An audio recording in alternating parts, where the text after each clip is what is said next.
গড়ার দায়িত্ব আমাদের সবাইকে একসাথে নিতে হবে। কিন্তু খুব অল্প সময়ের মাথায় যখন আমাদের কাছে 18 লক্ষ কোটি টাকার ঋণ এবং কয়েক লক্ষ কোটি টাকা নিয়ে পালিয়ে গিয়েছে এবং আমাদের ব্যাংকগুলোর অবস্থা আপনারা সবাই জানেন, হাজার হাজার কোটি টাকা সেখান থেকে ঋণ খেলাপি করেছে বিগত সরকারের যারা দোষর তারা, এবং একটা সংঘর্ষময়ী লড়াইয়ের কারণে দেশের অবকাঠামোগত অনেক ক্ষতি হয়েছে এবং সবকিছু মিলে আমরা একটি ভঙ্গুর পরিস্থিতি, একটি ক্রান্তিকাল পার করছিলাম। সেই মুহূর্তেই আবার আমরা একটি বন্যার মুখোমুখি হলাম। একই সাথে প্রাকৃতিক এবং একই সাথে আমাদের তথাকথিত বন্ধু রাষ্ট্রের যেই ডম্বুর বাঁধ, আমরা এখনো ঠিক কি কারণ কি ঘটেছিল সেটা আমরা এখনো জানি না। যদিও তাদের যে হাই কমিশনার আমাদের প্রধান উপদেষ্টা তার সাথে দেখা করেছেন, তিনি বলেছেন যে পানির উচ্চতা বেড়ে গিয়ে উপচে পড়ে এসেছিল।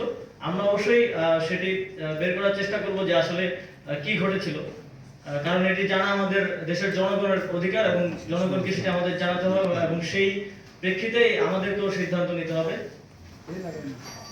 আমরা আসলে আপনারা অনেক কিছুই বললেন, অনেক সমস্যার কথা বললেন, এই কথাগুলো আমাদেরও।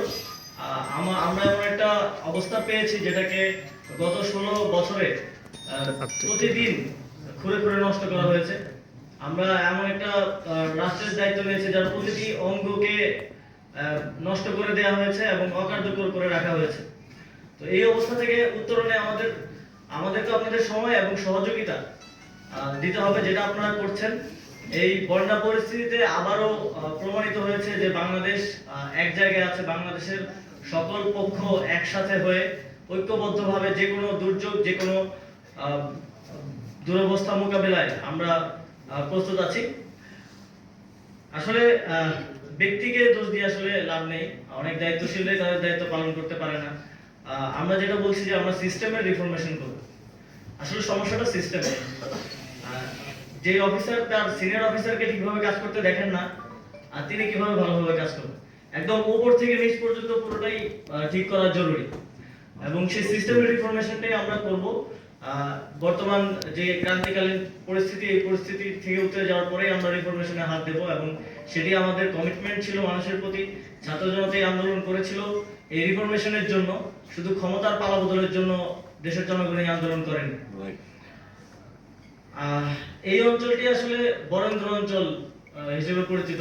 বাংলাদেশের কুমিল্লা, ফেনী, নোয়াখালী অঞ্চলটি যদিও উপকূল অঞ্চল আছে এখানে। এই অঞ্চলে আসলে সাধারণত বন্যা পরিস্থিতি হয় না, ঘূর্ণিঝড় সহ যে সামুদ্রিক দুর্যোগগুলো আছে সেগুলোর মুখোমুখি হয়, কিন্তু বন্যা পরিস্থিতি হয় না। সুতরাং সেই প্রস্তুতি, যেমন বোটের অপর্যাপ্ততা, লজিস্টিক্স এখানে নেই, যেটা উত্তরবঙ্গের যেই জায়গাগুলোতে প্রায় নিয়মিতই বন্যা হয় সেখানে সহজলভ্য। তো সেই জন্য আমরা প্রাথমিকভাবে একটু কষ্টের সম্মুখীন হচ্ছে, কিন্তু অন্যান্য জেলাগুলো থেকে বোট আসছে এবং লজিস্টিক্স আছে। আমি আসার সময় দেখছিলাম অনেক জায়গা থেকে বোট নিয়ে আসা হচ্ছে। এটা সম্ভব হয়েছে আমাদের ঐক্যবদ্ধ প্রচেষ্টার কারণে এবং যেই সহমর্মিতা সৃষ্টি হয়েছে সারা দেশে, যেই জেলাগুলো বন্যা দুর্গত হয়েছে তাদের প্রতি, সেই সহমর্মিতা এবং সহযোগিতার ভিত্তিতেই দুর্যোগকালীন পর্যায়টা আমরা মনে হয় উত্তরে যাচ্ছি আস্তে আস্তে, কারণ বিভিন্ন জায়গা থেকে পানি নেমে আসছে। ফেনী থেকে যতটুকু জানতে পারলাম পানি নেমে যাচ্ছে। কিন্তু দুর্যোগ পরবর্তী যে চ্যালেঞ্জ, সেটা হচ্ছে আমাদের একটা অন্যতম চ্যালেঞ্জ হিসেবে আসতে যাচ্ছে। পানিবাহিত রোগের কারণে প্রাণহানির সম্ভাবনা রয়েছে। সেটি মোকাবেলার জন্য আমাদেরকে এখন থেকেই প্রস্তুতি নিতে হবে। সেটি মোকাবেলার জন্য ঢাকায় যথেষ্ট প্রস্তুতি নেওয়ার চেষ্টা করা হচ্ছে। বৈষম্য বিরোধী ছাত্র আন্দোলন থেকে শুরু করে আরো অনেক স্বেচ্ছাসেবী সংগঠন এবং সরকারও যথেষ্ট ত্রাণ মজুত করার চেষ্টা করছে, ত্রাণ মজুত করেছে।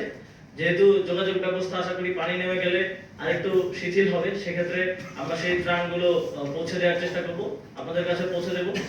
তবে ডিস্ট্রিবিউটটা আপনাদেরকে করতে হবে। ঢাকা থেকে যারা আসবে তারা এখানকার অবস্থা সম্পর্কে অবগত নয়, তাদেরকে সহযোগিতা আপনারা করবেন, এটা প্রত্যাশা করি।